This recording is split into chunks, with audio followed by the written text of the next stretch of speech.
Kyoto Animation is a popular and respected anime company, known for creating anime titles such as Violet Evergarden, Free, and KyoAni, just to name a few. In the summer of 2019, a man walks into the studio of Kyoto Animation, pours gasoline onto the floor, and sets the building ablaze. The fire resulted in 36 deaths and 35 injuries, making it the worst arson case in modern Japanese history. This wasn't a large building. Only a little over 70 employees were working here on that day. Considering over 36 were killed as a result of this incident, the casualty rate was extremely high. What made this fire so deadly? And what were the culprit's motives? This is the story of the Kyoto Animation Arson. The culprit of this case is this man, Shinji Aoba. Born in 1978, Aoba was the second of 3 siblings. His parents divorced him when he was 9 years of age, and because his father did not make enough money to support 3 children, Aoba would begin working part-time jobs right after graduating middle school. After obtaining his high school degree, he would continue working random jobs, but Aoba's life would take a turn for the worse when his father took his own life in 1999. And from here on, he would struggle to earn enough money to pay the bills on his own. Several years later, in 2006, Aoba was arrested for stealing a woman's underwear. At this time he stated, "I don't have any money, I don't care about anything anymore." In 2008, Aoba was hit with another stroke of bad luck. Due to the financial crisis, he lost his job and would begin living in public housing, where he would frequently fail to pay the bills for electricity and water. In 2012, Aoba robbed a convenience store for around $200, but turned himself in the next day, saying, "I needed the money, but I realized I would never get away from the police. I'm being harassed at work by my boss. I don't feel like being a part of society anymore." Aoba was sentenced to 3.5 years for this crime.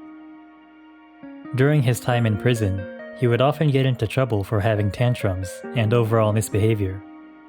And it was in prison where he would be diagnosed with several mental disorders, including schizophrenia.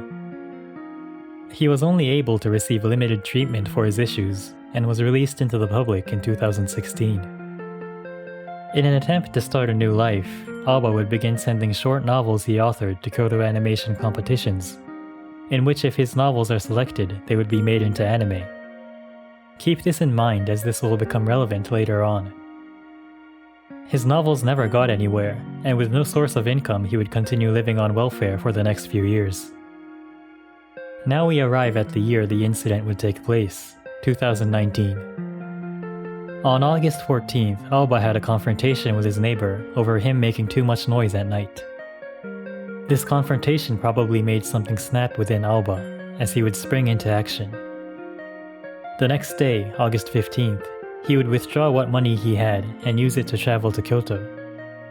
He was seen during the afternoon of this day scouting out the headquarters of Kyoto Animation and one of its studios. 2 days later, August 17th, Aoba purchased 2 containers, 2 buckets, a hammer, several knives, and a cart to carry them on. He would then move to a park near the Kyoto Animation studio and spend the night sleeping on a bench. On the morning of August 18th, 2019, Aoba would purchase 40 liters, around 9 gallons of gasoline at a local gas station, claiming he would use it for a generator. At around 10:31 a.m., Aoba pours 12 liters, roughly 3 gallons of gasoline into the 2 buckets, and without warning walks into the main entrance of a Kyoto Animation studio.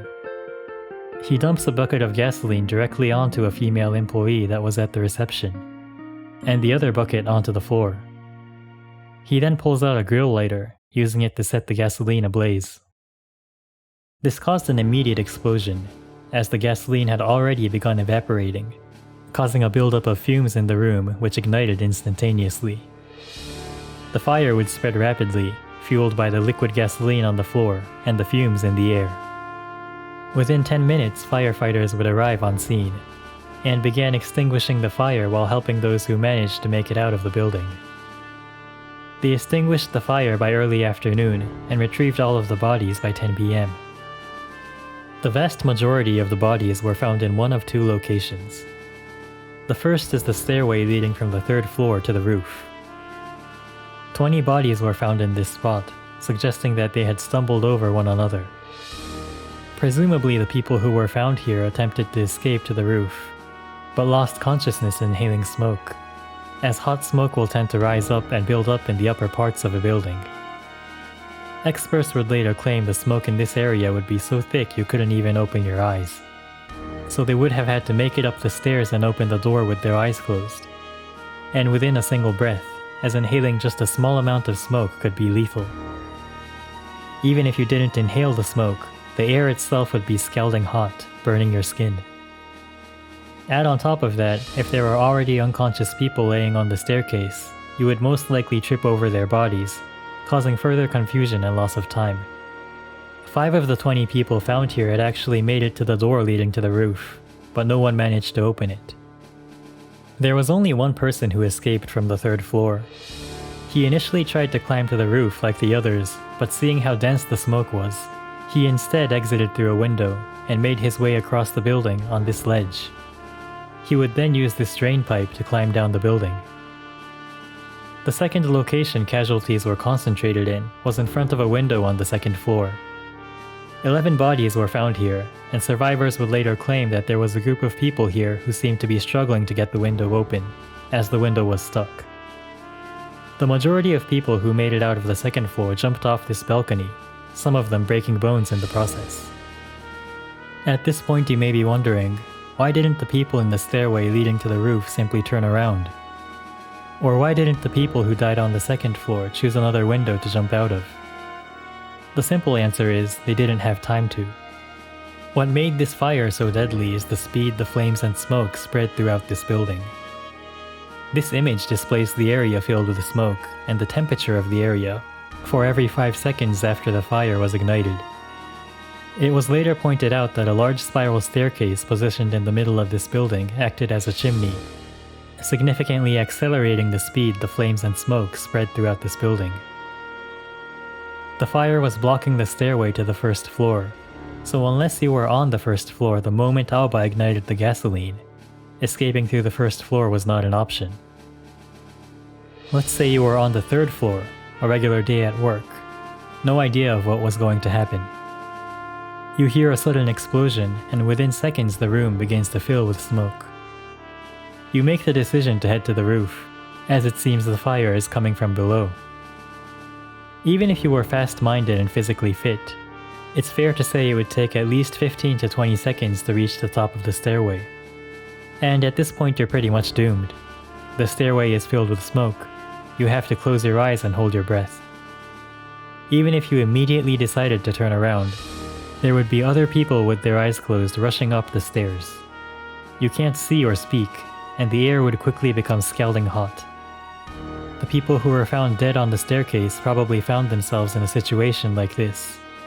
And you can't blame them for heading up the stairs, as the fire was coming from below. Next, what about the people who died on the 2nd floor? Again, let's imagine a sudden explosion occurs and the room begins to fill with smoke. Even if you almost immediately decide to jump out a window, if you were unlucky and went to the window that was stuck, you would only have several seconds to decide to try another window. If you instead tried and failed to open the window that was stuck, the room would quickly fill with smoke, causing you to lose visibility, making it difficult to navigate to another window. The point is, unless you were near an exit on the 1st floor the moment Aoba ignited the gasoline, you would only have seconds to choose the correct escape route. And to be realistic, most people would be stunned for the first 10 seconds or so. In the end, 33 were confirmed dead on the spot, and 3 would later die in hospital. As for the culprit, Aoba, he unintentionally set himself on fire as well, and was seen running out of the building immediately after the initial explosion. When the police found him laying on the ground some 100 meters from the scene, his skin was peeling off from the burns, and one of his legs was still on fire. Aoba screamed to the police, "Get the CEO of Kyoto Animation. He stole my work. I want to talk to him. Don't touch me. I need to go to the Kyoto Animation headquarters." Due to the severity of his burns, he was airlifted to a hospital, where the doctors claimed he would most likely not survive to see the next day.